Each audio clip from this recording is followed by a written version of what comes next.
नमस्कार। भारतीय वीरांगनाओं की कहानी रानी की ज़ुबानी में आप सभी का बहुत बहुत स्वागत है। जैसे कि आप सब जानते हैं, मैं ऐसी वीरांगनाओं को लेके आ रही हूँ जो इतिहास में जिनको कोई जगह नहीं मिली है, इतिहास के पन्नों में उनका नाम दर्ज नहीं हुआ है।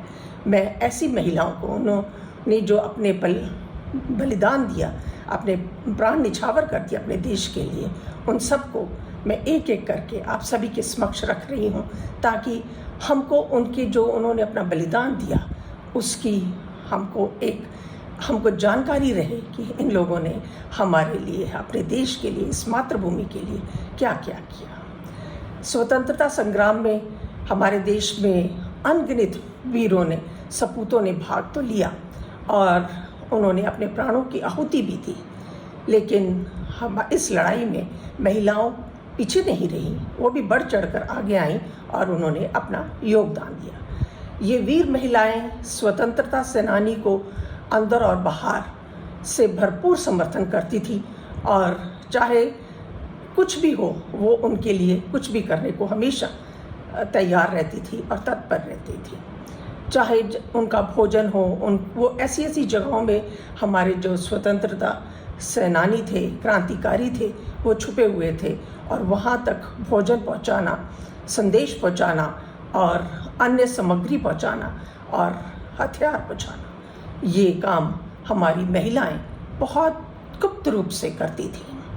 स्वतंत्रता सेनानियों का जो नैतिक समर्थन करते हुए भी मातृभूमि की आज़ादी के लिए अपना सर्वोच्च बलिदान उन महिलाओं ने दिया भी और हमेशा वो इस चीज़ के लिए तैयार भी रहती थी कि हमें अगर अपने प्राण भी खोने पड़े तो वो पीछे नहीं हटेंगी। इनका योगदान बहुत महत्वपूर्ण है और मैं नहीं चाहती कि ये इतिहास के साथ ये भी लुप्त हो जाएं और हम किसी को इनके बारे में पता ना चले। इसीलिए मैं एक एक करके इन महिलाओं को, इन वीरांगनाओं को आगे ला रही हूँ और इनकी जानकारी आप लोगों तक दे रही हूँ। और जब इनका अनगिनत ऐसी वीरांगनाएं हैं और उन्हीं अनगिनत वीरांगनाओं में से एक है श्रीमती राजकुमारी गुप्ता जी, जिनके बारे में आज हम चर्चा करेंगे और उनके बारे में कुछ जानकारी लेंगे। राजकुमारी गुप्ता का जन्म 1902 में बांदा, कानपुर, उत्तर प्रदेश में हुआ था।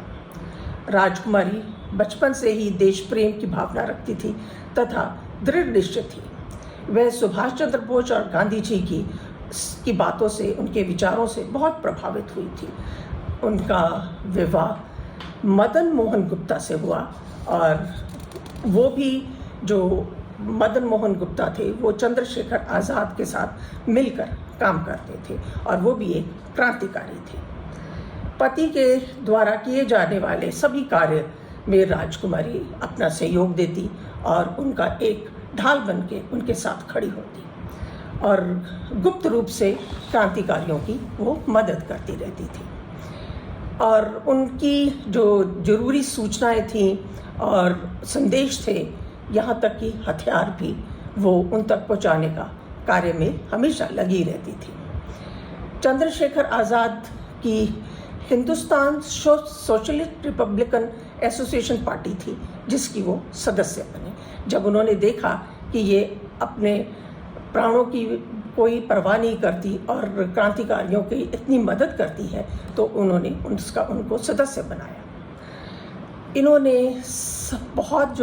इन्होंने काम किया, सबसे बड़ा काम किया था, वो था काकोरी कांड में क्रांतिकारियों को हथियार पहुंचाना।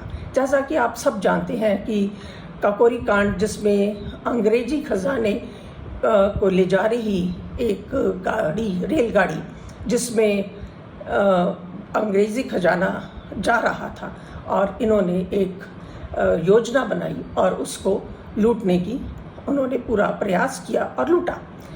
और उसके बाद राम प्रसाद बिस्मिल, अशफाकुल्ला खां, रोशन सिंह और राजेंद्र नाथ लोहड़ी को फांसी की सज़ा हुई। ये जो उनकी सहायता कर रहे थे, उस वक्त पे उन्होंने अंग्रेज सरकार को किसी तरह से उनको चकमा दे के गुप्त रूप से वो निकल गए वहाँ से और अपने आप को बचा लिया। लेकिन ये सिलसिला रुका तो नहीं और उन्होंने फिर अपने जो काम थे वो करती रही। और एक बारी जब वो अपने कपड़ों के अंदर अग्नि जो हथियार थे वो छुपा के लेके जा रही थी, खेतों से निकल के जा रही थी और उनके साथ उनका 3 साल का बेटा भी था, उस वक्त पर इनकी गिरफ्तारी हुई क्योंकि अंग्रेजी पुलिस ने उनको गिरफ्तार किया। और इसके बाद वो बहुत बारी रिहा भी हुई, फिर उसके बाद गिरफ्तार हुई। लेकिन इस गिरफ्तारी के चक्कर में उनके परिवार वालों ने उनका साथ छोड़ दिया, चाहे वो ससुराल था चाहे वो मायका था। सभी ने उनको कहा कि हम तुम्हारे साथ कोई भी संबंध रखना नहीं चाहते। लेकिन राजकुमारी गुप्ता इन बातों से बिल्कुल भी विचलित नहीं हुई और वो अपना कार्य करती रही, क्योंकि उन्होंने ठान लिया था कि मैंने अपने देश के लिए, अपने स्वतंत्रता सेनानियों के लिए कुछ करना है, तो वो हमेशा करती रही। और उसके बाद वो जैसे मैंने आपको बताया कि वो कई बारी जेल गई, जैसे 1930 में जेल गई, 32 में जेल गई, 1942 में जेल गई। और इस तरह से वो उन्होंने जितनी भी स्वतंत्रता की लड़ाई थी उसमें उन्होंने एक महत्वपूर्ण भूमिका निभाई। और वो उन्होंने कहा, जब उनके परिवार ने उनको त्याग दिया तो उन्होंने कहा मुझे जो करना है मैं वो करूँगी और उसके लिए मेरे को ये छोटी छोटी बातें विचलित नहीं कर सकती। ऐसी वीरांगना को हम शत शत नमन करते हैं। 20 साल तक हमारे स्वतंत्रता आंदोलन में उन्होंने भाग लिया और एक बहुत अहम भूमिका उन्होंने निभाई। और फिर वो आवाज़, वो चेहरा कहाँ लुप्त हो गया मालूम नहीं। और इसी तरह से बहुत सारे हमारी जो वीरांगनाएं हैं वो उस वक्त पे उन्होंने काम किया और स्वतंत्रता की लड़ाई लड़ी। लेकिन वो उसके बाद जब भारत, हमारा देश स्वतंत्र हो गया, वो कहाँ गई इनके बारे में किसी को भी कोई मालूम नहीं।